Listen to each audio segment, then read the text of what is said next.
সুতি ১ নম্বর ব্লকে জঙ্গিপুর মহকুমার অন্তর্ভুক্ত করার দাবিতে ডেপুটেশনের প্রস্তুতি। পূর্ণাঙ্গ থানার দাবিও উঠল।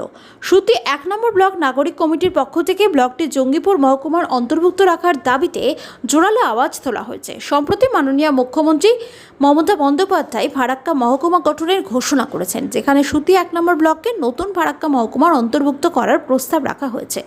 তবে এই সিদ্ধান্তের বিরোধিতা করে নাগরিক কমিটি ব্লক অফিসে ডেপুটেশন দেওয়ার সিদ্ধান্ত নিয়েছে।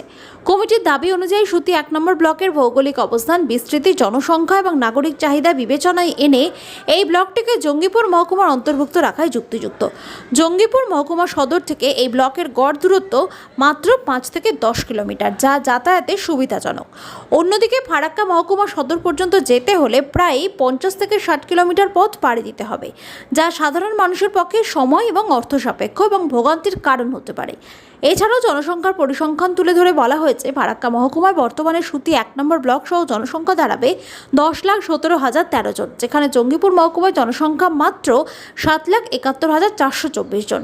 যদি সুতি ১ নম্বর ব্লককে জঙ্গিপুর মহকুমার অন্তর্ভুক্ত করা হয়, তবে সেই সংখ্যা দাঁড়াবে ৯,৫১,৩৩২ জন, যা দুই মহকুমার মধ্যে জনসংখ্যাগত ভারসাম্য রক্ষা করবে।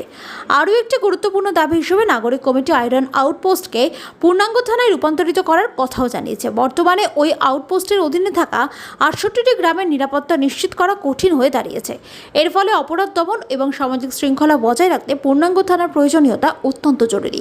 এই দাবিগুলির ভিত্তিতে আগামী ৪ঠা জুলাই বিকেল ৩টেয় সুতি ১ নম্বর ব্লক ও থানা নাগরিক কমিটির পক্ষ থেকে বিডিও অফিসে ডেপুটেশন দেওয়া হবে বলে জানানো হয়েছে।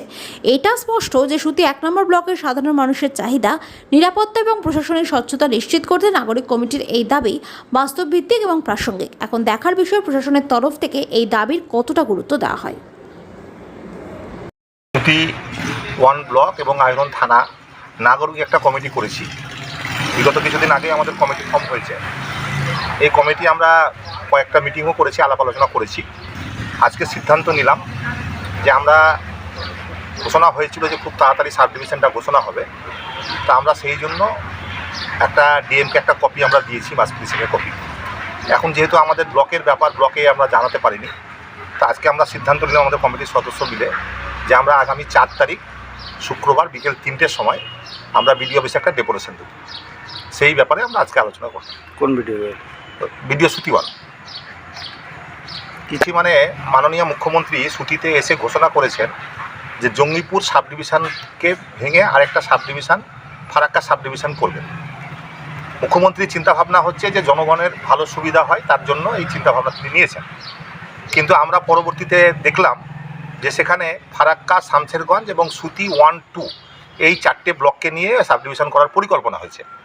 এখন আপনি জানেন যে আমাদের সুতি 1 ব্লকের জনগণ জঙ্গিপুর সাব ডিভিশন যেতে গেলে কোনো জায়গা থেকে 5 কিলোমিটার, কোনো জায়গা থেকে 7 কিলোমিটার, এর মধ্যে আমরা 10 কিলোমিটারের মধ্যে সীমাবদ্ধ আছি।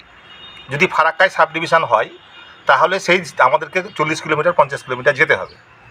তার জন্যে আমাদের দাবি হচ্ছে যে আমরা সুতি 1 ব্লকটা যাতে আমরা জঙ্গিপুর সাব ডিভিশনের মধ্যে থাকতে পারি, এবং আমাদের দীর্ঘদিনের দাবি 16 সালে ঘোষণা হয়েছিল আয়রন থানাকে পূর্ণাঙ্গ থানা করার, সেটা হয়নি।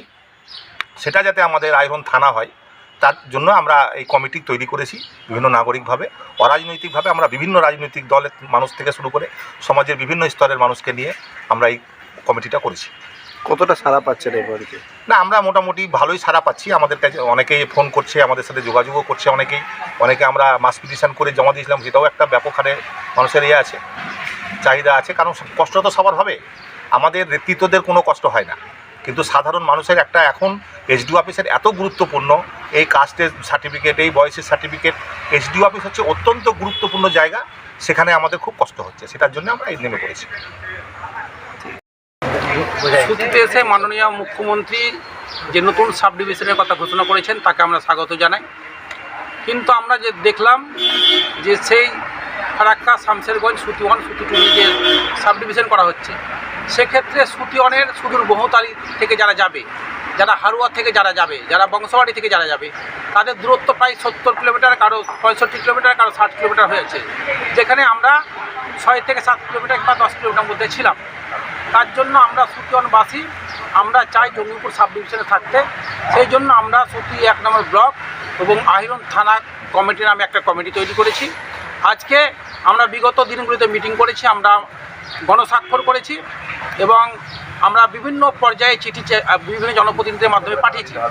এত সত্ত্বেও আমরা যে আজকে কমিটি নতুন ফরমেশন হলো, কমিটির ফরমেশনের মধ্য দিয়ে আমরা আগামী 4 তারিখ আমাদের সুজনের বিডিও সাহেবকে ডেপুটেশন দেব।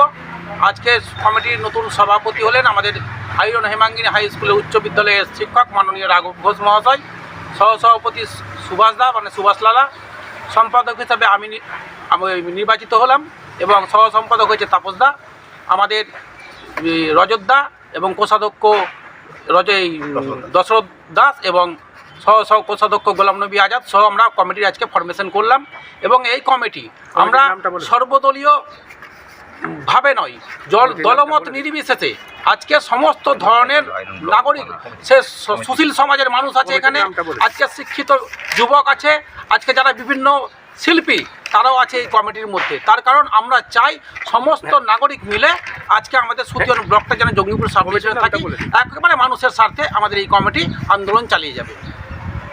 কমিটি করলাম, সেই কমিটি রাঘব ঘোষ, অরিজিৎ পান্ডে, সুভাষ লালা, রজত দাস, তাপস দাস, অসিত বরণ ঘোষ, পাণ্ডব দাস, দশরথ দাস, রঞ্জিত মাঝি, ধনঞ্জয় ঘোষ, মাতিন শেখ, ফরিদ শেখ ঘোষ, অরুণ কুমার ঘোষ, প্রহ্লাদ ঘোষ, আয়রন অঞ্চল পক্ষ, নূরপুর জিয়ারাত আলী, শফিকুল ইসলাম, প্রশান্ত দাস, সাদিকপুর সিরাজুল ইসলাম, অসিত দাস, গৌতম কুমার দাস, বহুতালী সুপ্রিয় ঘোষ, ছোটন সরকার, হারুয়া গোলাম নবী আজাদ, তারিকুল আলম আজাদ। এক্ষেত্রে আমরা পরে আরও কিছু সংখ্যক অ্যাড করে নেব। এবং বংশবাটির ক্ষেত্রে রণজিৎ ঘোষ, আতারুল শেখ, প্রণব দাস, প্রণব মাঝি, বিকাশ দাস, কমল মজুমদার, এদেরকে আমরা কমিটি আজকে নতুন কমিটির মধ্যে অন্তর্ভুক্ত করা হয়েছে। পরবর্তী ক্ষেত্রে আলাপ আলোচনার মধ্যে কমিটি আমাদের আরও দীর্ঘ হবে এবং তার কোর কমিটি আমরা পরবর্তীতে সিদ্ধান্ত নিয়ে গ্রহণ করব।